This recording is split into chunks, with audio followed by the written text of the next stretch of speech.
A paz do Senhor Jesus. Eu sou sua irmã Juliane Santos, sejam todos muito bem-vindos. Chega pra cá, pega sua Bíblia, que hoje tem maná do céu para as nossas vidas e eu quero compartilhar uma palavra de Deus com o teu coração. Já estava com saudade de sentar aqui, de compartilhar com vocês esse momento que é tão rico e tão precioso. Pega aí tua Bíblia e vem comigo.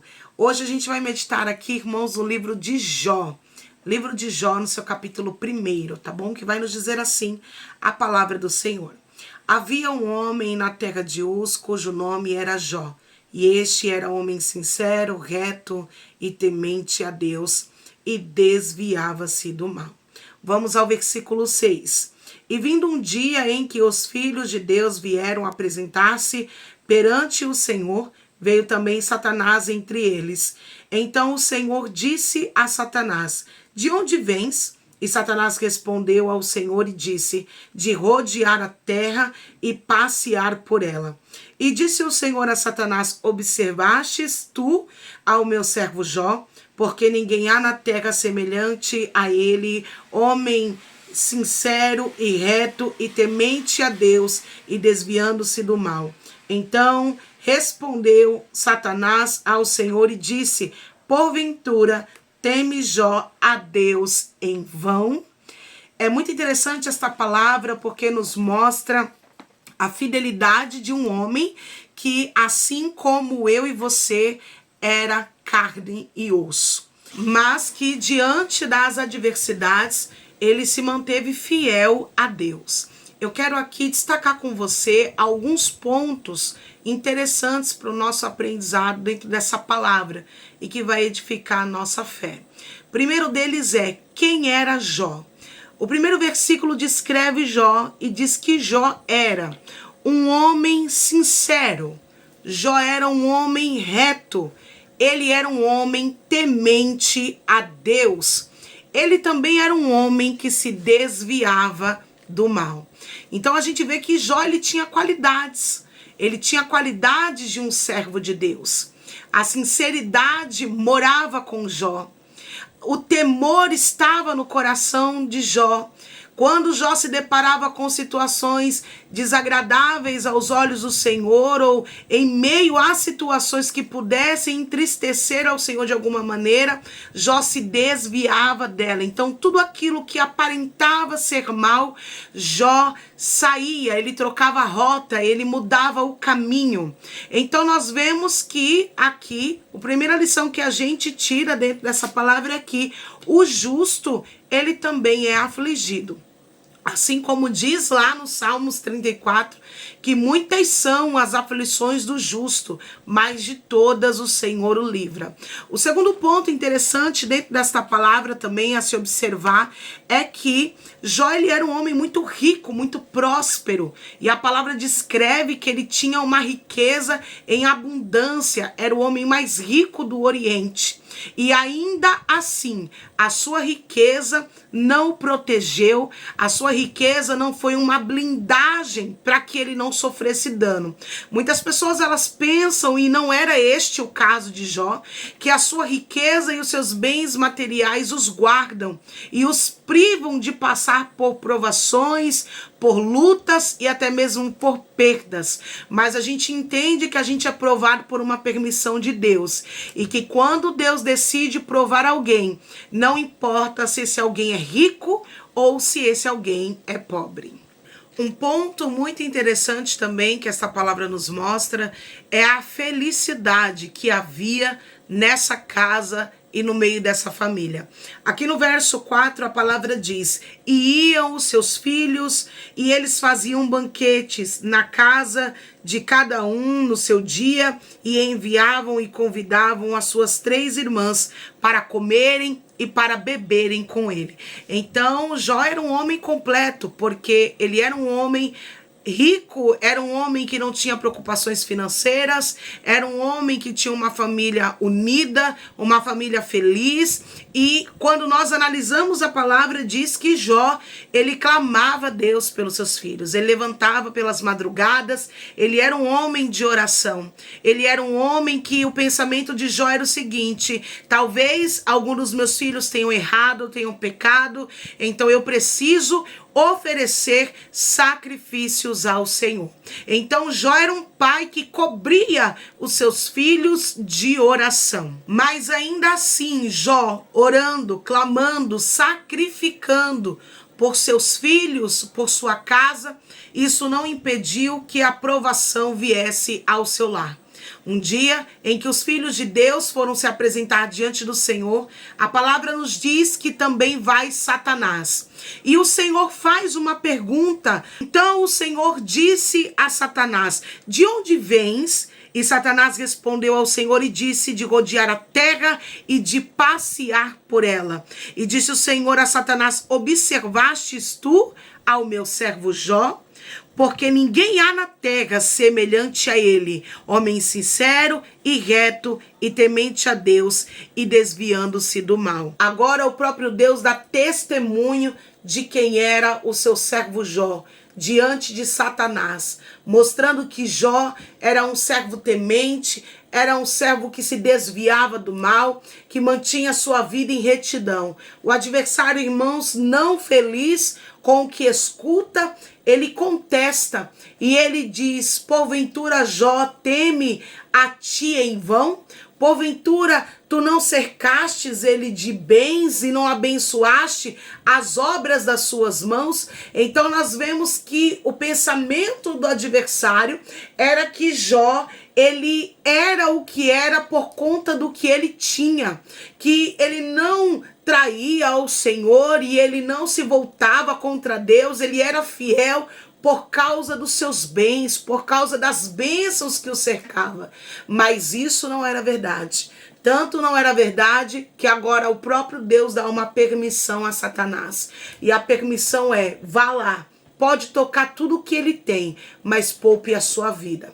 A palavra diz que agora sai Satanás da presença do Senhor. Talvez feliz, contente, porque agora ele faria com Jó tudo aquilo que ele quisesse fazer nos bens, na sua casa, mas a ordem foi dada e com clareza: toque em tudo, mas poupe-lhe a vida. Uma grande destruição acometeu a Jó. Nos seus bens, na sua vida financeira, ele recebe 4 notícias terríveis, mas a última é devastadora. Os seus filhos, todos eles, estavam banqueteando na casa do primogênito. E a palavra diz que todos, ao mesmo tempo, eles vêm a morrer. Irmãos, imagine agora a dor desse pai ao ouvir essa notícia. Mas mesmo diante da dor, que é o ápice na visão do ser humano, porque bens materiais você conquista, você trabalha, você corre atrás, você adquire de novo, mas a gente sabe que a vida é só um milagre de Deus para alguém que uma hora morre e vem a ressuscitar. Do contrário, acabou. E ali para Jó era o fim, acabou a alegria na sua casa. Acabou os grandes banquetes, acabou o olhar do pai para o filho, a visita, o carinho, o abraço, tudo isso agora tinha chegado ao fim. Mas mesmo diante de tamanha dor, a palavra do Senhor registra aqui, acompanha aí comigo, no versículo 20, que mesmo diante dessa dor, então Jó, ele se levanta, ele rasga o seu manto, raspou a sua cabeça e se lançou em terra e adorou ao Senhor. Irmãos, será realmente que Jó era fiel por causa dos bens? Será realmente que Jó era fiel por causa da família feliz e dos belos filhos que ele tinha? Não. Jó tinha um coração de adorador. Jó tinha um coração que amava o seu Senhor. E o que levava Jó a permanecer fiel não era o que Jó possuía, não era o que tinha na sua casa, não, mas era o amor e a sinceridade com que ele andava na presença do seu Deus. A palavra dá continuidade dizendo aqui que ele se lança em terra, ele adora e ele declara dizendo: no saí do ventre da minha mãe e no tornarei para lá. O Senhor o deu e o Senhor o tomou. Bendito seja o nome do Senhor. Isso aqui para nós é uma lição tremenda, irmãos, porque muitas vezes hoje pode acontecer de você perder um ente querido, alguém que você ama, você perder um bem material. E é tão fácil, a gente vê tanto isso aí fora, de pessoas que se voltam contra Deus, que viram as costas, que blasfemam, que desistem até mesmo da sua fé, por causa daquilo que se foi. Só que a gente vê que pessoas assim, verdadeiramente, elas não estavam firmadas e o seu coração não era totalmente rendido a Deus. Porque quando um adorador ele perde, quando um adorador é provado, quando um adorador passa por luta e por guerras, ele não volta-se contra o seu Senhor. Pelo contrário, ele tem a atitude que Jó teve. Eu não sei você, talvez, o que esteja passando, vivendo, atravessando uma crise no seu casamento, as portas estejam fechadas, talvez você está nesse exato momento chorando luto por alguém que se foi, que você tanto amava. Eu quero dizer para você através dessa palavra: seja fiel a Deus na alegria, seja fiel a Deus nas lágrimas, seja fiel a Deus. O coração pode estar ali rachado, sangrando, o seu coração pode estar em pedaços, mas não negue o seu Deus, não saia da sua posição de adorador.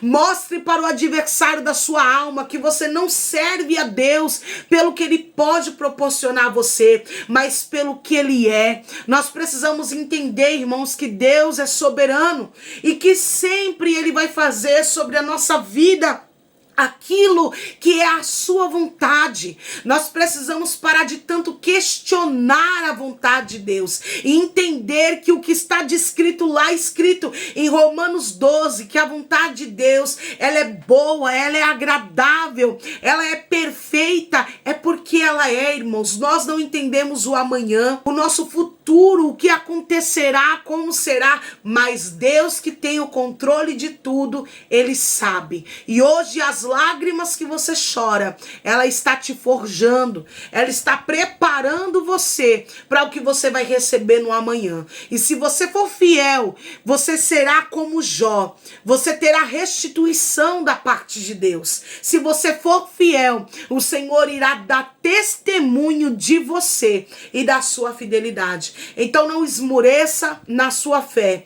Diante de tudo, Jó reconheceu que toda aquela perda era sim permissão de Deus, mas que também nada era dele e que tudo era do Senhor. E no tempo de Deus, irmãos, a fidelidade de Jó teve resultado, porque Deus restituiu tudo em dobro. Hoje você chora, hoje você perdeu, mas o seu Deus vai restituir diante da tua fidelidade na presença dele. Não tenha medo do que pode sobrevir a você, porque Deus não permitirá que nada que não seja da sua própria vontade te aconteça. O adversário só vai até onde Deus permite, porque o que Deus não permite ele fazer, ele não tem poder de fazer. Amém? Que Deus te abençoe, que ele te guarde, guarde a ti, a sua casa e a toda a sua família. Nesse momento eu declaro sobre a sua vida a paz do Deus de Israel. Guarde essa palavra no seu coração e que essa paz que excede a todo entendimento guarde a você e ao seu coração, em nome de Jesus. Meus irmãos, eu espero em Deus que essa palavra tenha falado ao seu coração. Seja você um instrumento de Deus, compartilhe essa palavra com o seu amigo, seu esposo, com a sua esposa. Compartilhe essa palavra com seus companheiros de trabalho, nos grupos do WhatsApp. Traga o pessoal para ser edificado. Eu peço também com muito carinho que você se inscreva. Para você que não é inscrito aqui no canal Maná do Céu, deixa o seu like, deixa o seu joinha. Isso ajuda bastante no crescimento aqui do canal. E eu peço também que você compartilhe conosco o seu comentário, o seu pedido de oração. Que Deus abençoe a todos, em nome de Jesus.